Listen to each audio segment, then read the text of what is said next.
This is a very widely debated topic inside of the Bitcoin community when we try to orange pill people is that how toxic we want to be to maximize our chance to orange pill others. So first, what is your definition of being toxic in the context of Bitcoin? And being toxic is kind of just being low in politeness. And so naturally, lots of Bitcoiners, um, especially the hardcore maxis, are people who are already low in politeness. And so they're going to have naturally some toxic ways of communicating. Um, and that tends to be received well by particular portions of the population, um, notably other people who are also low in politeness. So the message is heard by people who resemble the sender in some sense. But if we want wider scale understanding of Bitcoin, then you got to drop the toxicity stuff because lots of people just aren't.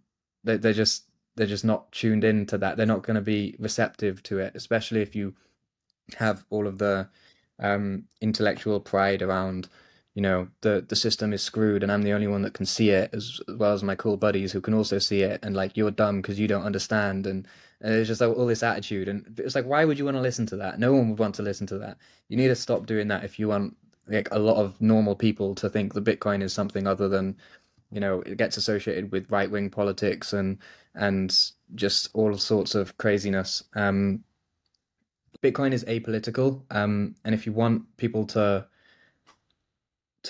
grasp it on a large scale, then you got to take lots of the politics away from it, and lots of that is sort of subtextual or contextual when you're in the way that you're conveying the information. So yeah, toxicity works to find as like a sort of a a, a wolf's howl in a sense to find other similar people who are already predisposed to a Bitcoin understanding, but the people who aren't predisposed to it, they need someone to talk to them as well. Um, but the toxic people, you're not going to get them to stop being toxic. So I don't think anyone should go around pointing fingers or waving sticks saying be less toxic. I think we just need more Bitcoiners, and then we'll get more polite Bitcoiners who can speak to other polite people who are just civilized and want to have a normal talk about how to, save money better.